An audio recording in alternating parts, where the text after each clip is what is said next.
نحمده ونصلي على رسوله الكريم اما بعد فاعوذ باللہ من الشیطان الرجیم بسم اللہ الرحمن الرحیم ربی اشرح لی صدری ویسر لی امری واحلل عقدۃ من لسانی یفقہوا قولی۔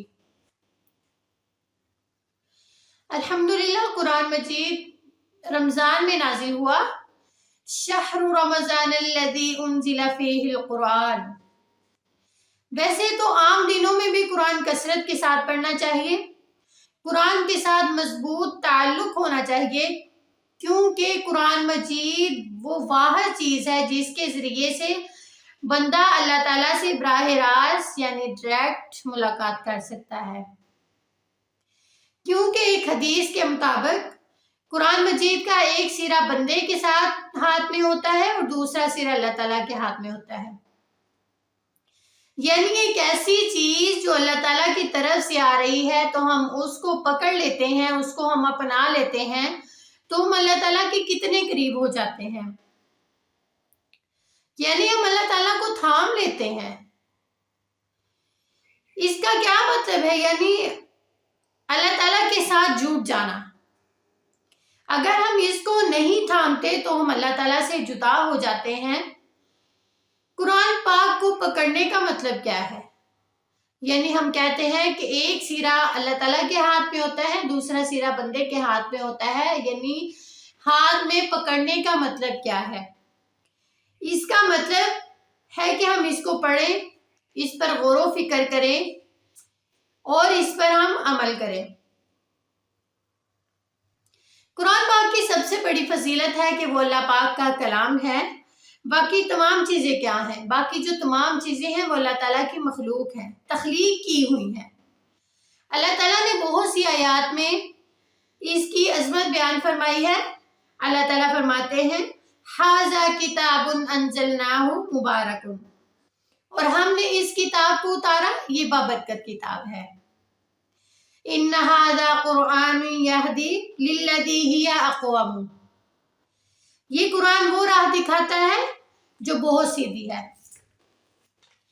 کوئی انسان اگر قرآن کو چھوڑ کر سیدھی راہ کو اپنانے کی کوشش کرتا ہے تو وہ کبھی بھی ہدایت کی راہ پر نہیں چل سکتا، وہ کبھی بھی سیدھے راستے پر نہیں چل سکتا۔ بخاری شریف کی افراد میں عثمان بن عفان رضی اللہ تعالیٰ عنہ کی حدیث ہے کہ نبی کریم صلی اللہ علیہ وسلم نے فرمایا کہ تم میں سے بہترین وہ ہے جو قرآن سیکھے اور سکھائے۔ خیرکم من تعلم القرآن وعلمہ۔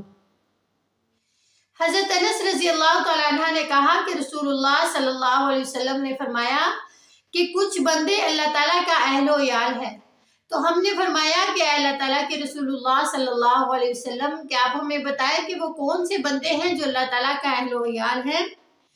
تو آپ نے فرمایا کہ قرآن والے ہی اللہ تعالیٰ کا اہل و عیال ہیں۔ یعنی قرآن پڑھنے کا ثواب کتنا ہے، اللہ تعالیٰ نے ان کو عظمت کتنی دی ہے قرآن پڑھنے والوں کو کہ اللہ تعالیٰ نے انہیں اپنا اہل و عیال کہا۔ اب میں آپ کو بتاتی چلوں کہ اہل عیال کسے کہتے ہیں؟ فیملی۔ ویسے تو اللہ تعالیٰ کی کوئی نہ اللہ تعالیٰ کے بچے ہیں، نہ بیوی ہے، نہ کوئی رشتہ دار ہے، لیکن اللہ تعالیٰ نے قرآن والوں کو اپنا اہل و عیال، اپنی فیملی قرار دیا۔ یہ اللہ تعالیٰ نے ان کو اپنی فیملی، اپنا اہل و عیال کیوں کہا؟ کہ ان کو عزت اور اعلیٰ مقام دینے کے لیے، جو قرآن پاک پڑھتے ہیں ان کو عزت اور اعلیٰ مقام دینے کے لیے اللہ تعالیٰ نے اتنا پیارا لفظ استعمال کیا کہ یہ اللہ تعالیٰ کے اہل و عیال ہیں۔ وہ دل جس میں قرآن اتارا گیا، یعنی جب ہم قرآن پڑھتے ہیں تو سب سے زیادہ جو انوالو جو ہوتا ہے وہ ہمارا دل ہوتا ہے۔ ہم اگر قرآن کو حفظ کرتے ہیں تو وہ ہمارے دل میں بسا ہوتا ہے۔ جس دل میں قرآن کی محبت ہوتی ہے، جس دل میں قرآن محفوظ ہوتا ہے، جس جگہ قرآن پڑھا جاتا ہو وہاں پر رحمت نازل ہوتی ہے۔ قرآن وہ کلام ہے کہ جو پہاڑ پر، چاہیے پہاڑ میں اتارا جاتا تو کیا ہوتا؟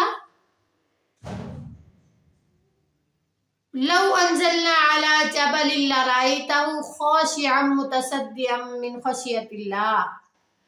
یعنی اگر پہاڑ پر قرآن اتارا جاتا تو وہ اللہ تعالیٰ کے ڈر سے ریزہ ریزہ ہو جاتا۔